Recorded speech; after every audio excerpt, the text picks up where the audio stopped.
انسان ہیں اور ہم آرگینک ہیں. غذا جتنی بھی ہم لیتے ہیں وہ بھی آرگینک لیتے ہیں. یعنی آرگینک کا مطلب یہ ہے کہ ہم نیچرل غذا لیتے ہیں اور ہم بھی نیچرل ہیں، تو ساتھ میں کوئی سائیڈ ایفیکٹ نہیں آتا. گاجر کھاتے ہیں یا مولی کھاتے ہیں بعض لوگ کھیرا بھی کھا رہے ہوتے ہیں، تو یہ چیزیں ڈائجسٹ کرنا معدے کے لیے مشکل ہوتا ہے. تو لہٰذا ہم نے کم مقدار میں کھانی ہے لیکن ریگولر کھانی ہے. اب گاجر اگر آپ کو پوچھیں گے کہ آپ کتنی مقدار میں لے سکتے ہیں، تو اللہ پاک نے 4 انگلیاں آپ کو دی ہیں. 4 انگلیوں کے برابر آپ گاجر کھائیں، مولی کھائیں، لیکن روزانہ کھائیں. اسی طرح آپ گوشت کھاتے ہیں، سبزی کھاتے ہیں، تو آپ نے اس کو پکا کے اچھی طرح گلا کے پھر کھانا ہے تاکہ معدے کو زیادہ پرابلم نہ ہو.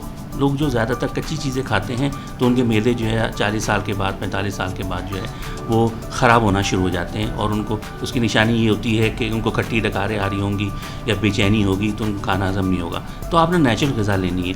اب جانوروں میں اگر آپ آ جاتے ہیں تو آپ مگر مچھلی میں آپ کو مثال دوں گا کہ اللہ پاک نے اس کا معدہ ایسا بنایا ہے کہ وہ 2 انچ کا لوہے کا ٹکڑا بھی گلا دیتا ہے.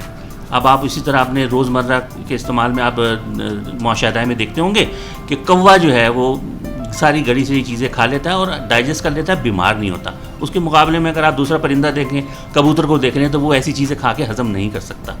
تو اسی طرح اللہ پاک نے ہمارا معدہ دیا ہے کہ ہمیں پکی پکائی چیزیں کم مقدار میں کھانی ہے تاکہ ہمارا معدہ جو ہے وہ سکڑے اور پھیلے آرام سے. ایسا نہ ہو کہ آپ معدہ اتنا بھر لیں کہ وہ اس کا سکڑنا پہنتا کہ اس کو پیسنا بڑا مشکل ہو جائے. تو اس چیز کو ذرا اوائڈ کریں اور نیچرل چیزیں لیں تو آپ ہیلدی رہیں گے. تلی ہوئی چیزیں اوائڈ کریں. آپ میٹھے زیادہ جو ہے جیسے شوگر ہوتی ہے اس کو ذرا اوائڈ کریں. تو آپ ایکسرسائز لازمی کریں کہ جو بھی آپ کے جو فاسد مادے ہیں وہ آپ کے جسم سے نکل جائیں. تو یہ بڑا ضروری ہے. طریقہ علاج کوئی بھی ہو، چاہے وہ ایلوپیتھک ہو، ہومیوپیتھک ہو، ہربل ہو، دیکھنا یہ ہوتا ہے کہ آپ کون سا طریقہ علاج جو آپ کو سوٹ کر رہا ہے. طریقہ علاج سب سے بہتر وہ ہوتا ہے کہ جو مسلسل تحقیق میں رہتا ہے. جیسے ایلوپیتھک ہے اس میں مسلسل تحقیق ہوتی رہتی ہے، وہ لوگ تجربے کرتے رہتے ہیں، ریسرچ کرتے رہتے ہیں، اس کے بعد جا کے وہ اپنا رزلٹ جو ہے وہ کنکلوڈ کر کے جو ہے نا وہ پیش کرتے ہیں. ہمارے اور کسی طریقہ علاج میں یہ چیزیں نہیں ہیں جس کی وجہ سے باقی طریقہ علاج جو ہیں پیچھے رہ گئے اور ایلوپیتھک آگے آ گیا ہے. اور 2 ان کی ایجادات ایسی ہیں جو ناقابل مطلب تردید ہیں کہ آپ ان کو نظر انداز نہیں کر سکتے. پہلی جو ہے ان کی سرجری ہے اور دوسری ان کی اینٹی بائیوٹکس ہے. یہ 2 چیزیں آپ کو کسی اور طریقہ علاج میں نہیں ملیں گی. لیکن ویریشنز ہوتی ہیں، جو جہاں رہ رہا ہوتا ہے اس کے ماحول کے حساب سے اس کا جسم ایڈجسٹ ہو جاتا ہے، اس کو سہولت نہیں ملتی تو کوئی آیورویدک کے پاس جا رہا ہوتا ہے، کوئی ایکوپنچر کروا رہا ہوتا ہے. تو ان میں ویریشن ہے، کسی کا رزلٹ بہت اچھا ہے، کسی کا رزلٹ بہت کم ہے. اور ذہنی طور پہ مریض کا مطمئن ہونا بہت ضروری ہوتا ہے. بعض مطمئن جو ہے وہ تعویذ گنڈے سے بھی ہو جاتے ہیں، ٹھیک ہے مطمئن ہو جاتے ہیں، ان کو سہولت نہیں ہے، وہ ایلوپیتھک کے لیے بہت دور نہیں جا سکتے. لیکن طریقہ علاج سب اپنی اپنی جگہ ہیں، لیکن تناسب میں فرق ہے. کسی کا تناسب کامیابی کا بہت زیادہ ہے، کسی کا تناسب بہت کم ہے. لیکن میرے حساب سے اگر آپ ہربل کے حساب سے دیکھیں تو ہربل میں طریقہ علاج جو ہے میں سمجھتا ہوں کہ ایلوپیتھک کے بعد دوسرے نمبر پہ ہربل آ جاتا ہے، جڑی بوٹی کا علاج آ جاتا ہے. اس لیے کہ اس میں بھی مسلسل ریسرچ ہوتی رہتی ہے اور 200 سال 500 سال سے جڑی بوٹیاں استعمال ہو رہی ہیں، حکیم استعمال کر رہے ہیں اور اس کے حساب سے وہ آپ کو بتا دیتے ہیں. ایون یہ ہے کہ ہماری جتنی بھی غذا ہے وہ حکیموں نے ہی سیٹ کی ہے. اب مثال کے طور پہ اگر آپ زردے کی مثال لیتے ہیں تو زردے میں جو ہے نا کشمش بھی ڈلے گی، چاول کے ساتھ کھوپرا بھی ڈلے گا. چاول کا اینٹی ڈوز جو ہے وہ کھوپرا ہے. اگر چاول کسی کو نقصان دیتے ہیں تو اس کے ساتھ وہ کھوپرا لے لے تو چاول اس کو نقصان نہیں دے گا. اب اس طرح کشمش ہے، کشمش برین کے لیے بہترین ٹونک ہے. سبز الائچی ہے وہ ہائپر ٹینشن کے لیے جڑی بوٹی ہے، وامٹنگ نہیں ہونے دیتی، ہاضمے کو بہت اچھا کرتی ہے. تو زردہ اٹ سیلف جو ہے وہ زبردست غذا ہے. اور اب اسی طرح اگر آپ ہمارے ہربل میں لے لیں تو بریانی اگر آپ لیتے ہیں تو بریانی میں بھی جتنی جڑی بوٹیاں ہیں سب دوائیاں ہیں. اور اس کے ساتھ پھر حکیم نے رکھا ہے کہ بھئی آپ یہ چیزیں بریانی کھا رہے ہیں تو ایسیڈیٹی آپ کی بڑھ سکتی ہے، تو اس کے ساتھ پھر رائتہ رکھا جاتا ہے، رائتے کے ساتھ یا فروٹ رکھا جاتا ہے. تو یہ ساری چیزیں پھر جزو بدن بنتی ہیں بہترین طریقے سے.